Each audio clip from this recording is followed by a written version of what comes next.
The moon and the Empress brought me back to my cute little apartment, my high-rise apartment in Chicago. I'm not in Chicago anymore. I'm not in Africa anymore. I'm in a different location, and I don't know how long I'll be here too.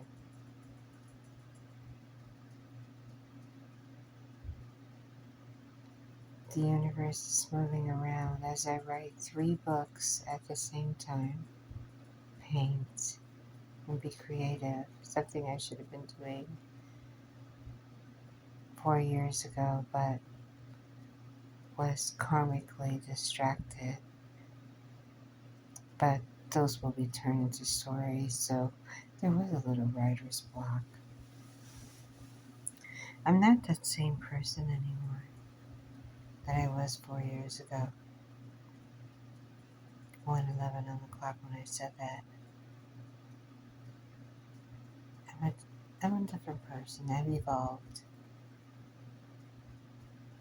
The moon and the Empress, a high priestess, a queen of swords, a queen of pentacles.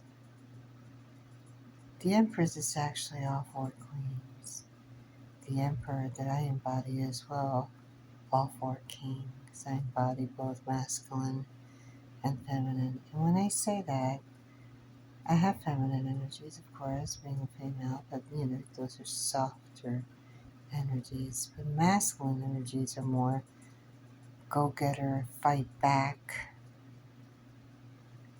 and a warrior. So I have both Empress and Emperor energy. You bow down to me. I was reading some old texts, and I'm going through some litigation processes too, writing timelines. I'm also a formal litigation paralegal. I'm also a notary public at large. And I'm a very busy individual. And with this solar eclipse, I have actually become more awake. That's the whole thing with these planetary alignments and meteor showers and the solar eclipse. You cut off people who are karmic and no longer serve you. My personal life is private now. I don't exploit it as much. I don't talk about it as much. I don't put them, you know, too much on social media. I did meet someone who is absolutely divine and loves me unconditionally. And I think when I look at him, it reminds me of the moon in Chicago. Super beautiful, super wonderful, super warm, super kind, super giving, and non judgmental. Pretty lucky. I don't know where it's going to go. We're just, close. And that's all I want right now. Just to be friends, lovers, and be good to each other. We're equally yoked. No religion involved. Just cosmically and spiritually yoked. We get each other. And we're about the same age, so it's perfect. And it works out. It's perfect. And we have a lot of fun together, which is very important. So this is pleasant. And we like the same things and like the same foods and like the same drinks and like just about the same everything. No arguments, no anything. Just a lot of tit for tat, but that's the fun part. When I talk to him about tarot astrology and who I am as a high priestess, he looks at me like I'm a goddess, like an empress. He sees no faults in me, but sees a beauty. I'm a queen, like I said, an empress, royal, divine, and loves to hold me tight. And that makes me feel secure and wonderful. Not that I need anyone, but it feels great to be in the arms of someone who truly cares for you and spoils you rotten. I do get spoiled.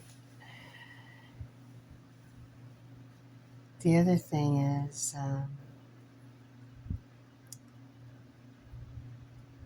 there's been so many messages that I've been getting about the past. And I was reading some text messages that I saved, receipts from the past.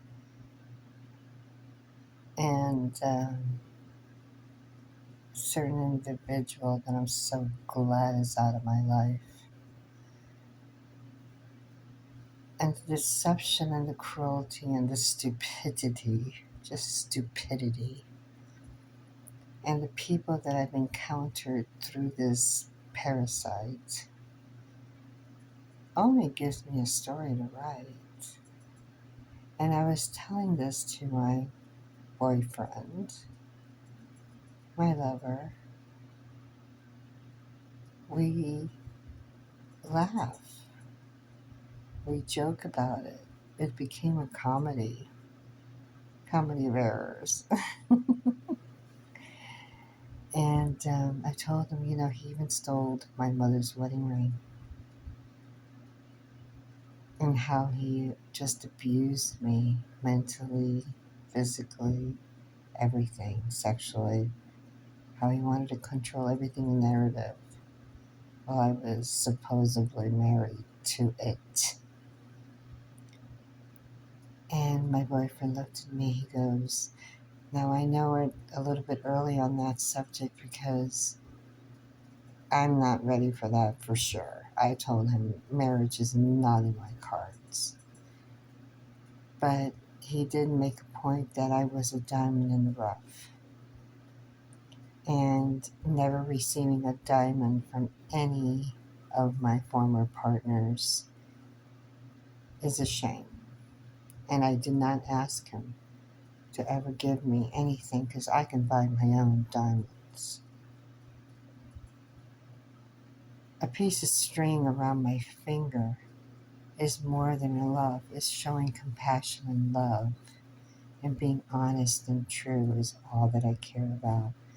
But when you steal something that your parent gave you after she wore it on her finger for 62 years, and you stole it for your selfishness, always going to bring you bad luck. And karma's going to hit you hard. And you're just plain evil. But move forward. Because I wish no ill will on anyone. The divine takes care of that. My boyfriend, who is divine, said he would take care of that. And he held me in his arms and he said, baby, don't think about it anymore. There's a reason for everything. And I said, sure, I know, I get it. But I don't forgive. And he said, it's okay. As long as you forgive yourself. and you're at peace. That's all that matters. The one thing about people who are liars, deceivers, who are materialistic, and doesn't understand the beautiful light of the moon when it flows on a lake and shines on a lake in the middle of the night and can't appreciate beauty right in front of them. It's full of darkness. And when they lose it, they stay in darkness. When they replace beauty with darkness and claims that that's more beautiful, when they had something real right in front of them, will stay in darkness. No wonder they have no power. No wonder they have no food. Again, I wish no ill will on anyone, but it makes you wonder. It really does. And when I was telling my boyfriend, gee, I try to help, I try to be kind, I brought things over, I did as best as I could. And he was just struck with empathy and couldn't believe how unappreciative people can be. And all they wanted was, and their comment was, when I arrived in Africa, was, what did you get for me? What did you get for me? It's never a thank you. It was so cold. It was so calculative. And it was always about money. When someone who traveled a day and a half just to be with someone or some people who you thought were genuine weren't. And as I read these texts and these messages that I have saved as receipts, I'm not that person anymore. And it doesn't hurt at all. It's a story. It's a story that's going to be in a book. And it's going to be a book that person will never read because it's just an experience I went through. And no one at that part of the world would understand because they're full of darkness. So as I looked at the moon and the Empress and a tower, looking over Lakeshore Drive in the middle of the night on a summer's evening, watching a full moon shine on Lake Michigan, I am the moon.